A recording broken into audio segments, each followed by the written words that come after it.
돈이 좀 많은 분들은 어디 가서 살면 좋겠는가, 백화점 근처 가서 사시면 어떻겠습니까? 문화센터 있고요, 먹을 거 가득하죠, 마트 있죠, 윈도우 쇼핑하기 좋죠, 거기다 수영장 있는 데도 있어요. 대신에 우리처럼 평범한 사람들은 어디로 가야지 가장 가성비가 높을까? 저는 정말 추천하는 사람이고요. 운동도 되고 교육도 받고 교양도 쌓고 친구도 얻고 그러면서 나의 공동체 소속도 갖게 되기 때문에 우리와 같은 보통 사람들에게 최적의 조건이자 최상의 선물이라고 저는 생각합니다. 안녕하세요. 반갑습니다. 사업플러스 구독자 여러분, 숭실사이버대학교 교수 이호선입니다. 옛날에는 저희가 다 집에서 태어났어요. 저도 사실 집에서 태어났거든요. 병원 문턱도 가보질 못했습니다. 그리고 옛날에는 다 집에서 죽었어요. 생로병사가 다 집에서 일어났고, 집이라고 하는 게 옛날에는 잠시 머물렀다가 사회로 나가기 위한 일종의 나의 전초기지와 같은, 그리고 내가 다시 돌아올 단기 고향과 같은 곳이 집이었다라고 생각을 한다면, 퇴직하고 아이들이 떠나고 난 다음에 집은 굉장히 장시간, 거의 어떨 땐 24시간 머물러야 되는 그런 공간이 바로 집이거든요. 그렇다 보니 집이 내가 눈 뜨는 공간이자, 내가 먹는 공간이자, 자는 공간이자, 생활하는 공간이자, 만나는 공간이자, 즐기는 공간이자, 모든 것을 다 충족하는 공간이 바로 이 집이라는 공간이 됐습니다. 내가 늘 살던 집에서 늙어가는 게 제일 좋아요. 그냥 살던 집이 최고입니다. 익숙하기도 하고 내가 아는 사람 네트워크 다 있고요. 익숙함은 나에게 안전감도 줍니다. 내가 내 집에서 늙어갈 수 있다면 최적이다. 그런데 내 집에 계속 살 수 없는 환경이 나이 들면 변수로 나타납니다.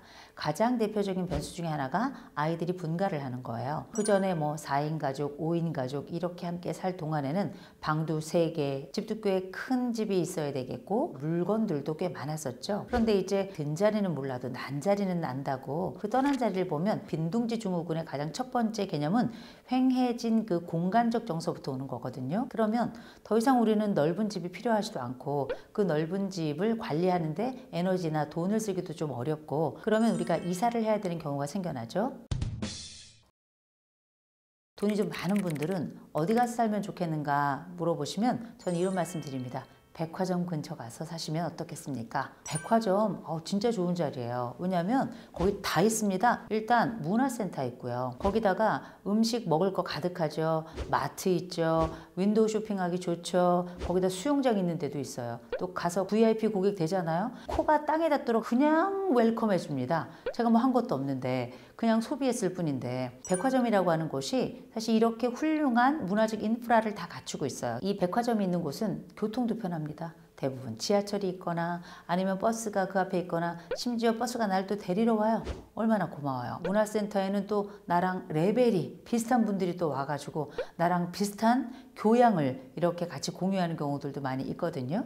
그러니 이사를 안 가시면 제일 좋지만, 이사를 꼭 가야 된다면 저는 좀 돈이 있고 여유가 있는 경우에는 백화점 근처를 가시면 좋겠습니다. 왜냐? 백화점 근처는 비싸거든요. 대신에 우리처럼 평범한 사람들은 어디로 가야지 가장 가성비가 높을까? 이 고민을 좀 하거든요. 가만 생각해 봤을 때 노년기에 가장 가성비가 높은 곳이 어디냐? 복지관 근처입니다. 저는 복지관 정말 추천하는 사람이고요. 그래서 최근에 복지관 관장님들이 저를 좀 싫어하더라고요. 그자나도 오시는 분들 많은데 너무 많이 몰려오시는 거 아니냐. 저는 그만한 가치가 있다고 생각을 해요. 복지관이라고 하는 곳이 안 가보신 분들은 노인들 가는 곳 아니야 하시지만, 안 가본 분들이 있을지 모르겠지만 한 번만 가본 분들은 없습니다. 최소 50개에서 150개 사이를 왔다 갔다 하는 최신 교육들, 요새 챗GPT니 제미나이니 퍼플렉스티니 이런 생성형 AI에 관련된 교육도 최근에 너무나도 많습니다. 어디 그뿐입니까? 스포츠 댄스와 같은 몸을 움직이는, 그리고 수예나 서예와 같은 전통적인, 또 건강과 관련된 여러 콘텐츠들, 교양과 관련된 수많은 강좌들이 어마어마하게 많기 때문에 고르기만 하면 되는데, 그게 한 달에 10,000원이면 돼요.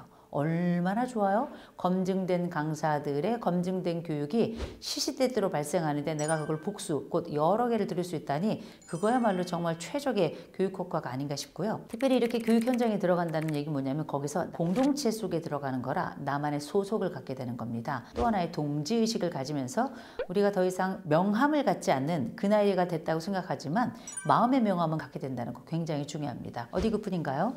복지관에서 자원봉사도 너무너무 활발하게 일어납니다. 누군가를 돕는 사람이 될 수 있는 절호의 기회고 도움의 방식이 아주 조직적으로 일어나기 때문에 내가 거기서 중요하고 의미 있는 역할을 가질 수 있다는 거 말씀드리고요. 또 한 가지는 그곳에 가시면 내가 그전에 미처 생각하지 못했던 나만의 가능성을 발현할 여러 시공간들이 있습니다.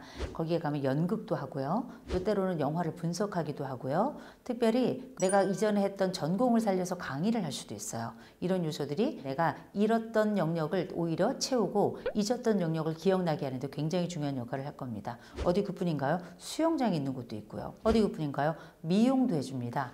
2,000원에서 5,000원 사이면 커트부터 파마까지 아주 지글지글 보글보글 전문가들이 그 자리에서 어떤 미용실보다 괜찮게 깎아주고요. 어디 그뿐입니까? 건강검진도 해주고요. 때로는 거기에 물리치료사가 있어서 내가 가지고 있는 몸의 여러 환경들을 돌봐줍니다. 내가 나 혼자 살아. 그럼 독거노인이에요. 그러면 복지사와 말벗 서비스 상담까지 해주는 이런 복합적인 시스템을 다 해주는 곳 복지관밖에 없습니다. 저는 꼭 가시라 말씀드려요. 복지관도 종합사회복지관이 있고 노인종합복지관이 이렇게 나누어져 있는데 어디든 괜찮습니다. 다만 복지관 근처로 이사를 가시게 되면 너무 좋긴 한데 복지관 근처에 또 집이 있어야 가죠. 집이 없어도 괜찮습니다. 전 반경 1km 이내에 사신다면 거기 셔틀도 다 다니니까 버스를 타고 오셔도 되고 아니면 그 정도는 왕복하며 걷는 것도 전 운동삼아 너무너무 좋을 거라고 생각합니다. 다리가 건강한 분들은 걸어서 조금 불편하시면 지팡이 짚고 조금 더 불편하시다 보행보조기 끌고 다니시면 왔다 갔다 왕복하면서 운동도 되고 교육도 받고 교양도 쌓고 친구도 얻고 그러면서 나의 공동체 소속도 갖게 되기 때문에 우리와 같은 보통 사람들에게 복지관은 최적의 조건이자 지역사회가 우리에게 주는 최상의 선물이라고 저는 생각합니다. 우리가 원치 않지만 때로는 우리는 가족 내 이별을 경험하기도 합니다. 그 이별을 우리가 때로는 사별이라고 하죠. 우리가 함께 했던 그 수많은 시간들을 돌이키면서 이 사람의 빈자리를 견딜 수 없는 경우들도 생겨나요. 더군다나 아이들이 다 떠난 상태에서 사별을 맞잖아요. 그러면 이 집안에 혼자 남겨진 그 순간을 견디는 건 말할 수 없이 어렵고 고통이 될 수 있습니다. 그래서 이렇게 가족이 떠나거나 혹은 사별을 하게 될 경우에는 일명 재배치가 발생할 때가 있어요. 이 재배치는 물건을 바꾸는 것도 재배치가 될 수 있겠지만 대부분은 이사를 간다고 하는 걸 보통 사별 후 재배치라고 부릅니다. 60이 넘어가면 앞으로 오래 살 생각을 하고 또 이사를 하게 되잖아요. 그러면 여러 가지 살펴야 될 항목들이 너무나 많은 겁니다. 60이 넘어서 우리가 집이라고 하는 개념은 제일 먼저 편안해야 됩니다. 이 집이라고 하는 공간이 젊을 때는 약간 불편해도 괜찮아요. 또 젊을 때는 뭐 좁아도 괜찮습니다. 또 젊을 때는 싼 집이면 어때요? 그런데 나이가 들면서 여러 가지 변화를 동반하게 되죠. 이를테면 우리는 몸의 변화를 제일 먼저 경험하게 됩니다. 나이가 들잖아요. 지나가다가도 제 발에 넘어집니다. 그리고 남이 가는 속도보다 훨씬 더 늦어지는 게 이제 내 집에 넘어지는 게 많으면 안 되겠구나. 턱도 없애야 되고요. A라는 공간에서 B라는 공간을 넘어갈 때 불편함이 없는 걸 넘어서서 때로는 내 다리가 불편할 때에도 갈 수 있도록 안전한 바도 좀 설치해야 되고요. 내가 화장실에 가서도 미끄러지지 않게 이런 미끄럼 방지도 해놔야 되고요. 화장실 옆에도 내가 혹시라도 허리가 불편하거나 다리가 불편할 때 의지할 만한 안전대도 잘 설치를 해야 될 거예요. 어디 그뿐입니까? 휠체어를 타는 순간도 고려해야 돼요. 휠체어를 타고 내가 내 현관부터 안방 또 거실, 화장실까지 간다고 한번 그 동선을 생각해 보시기 바랍니다.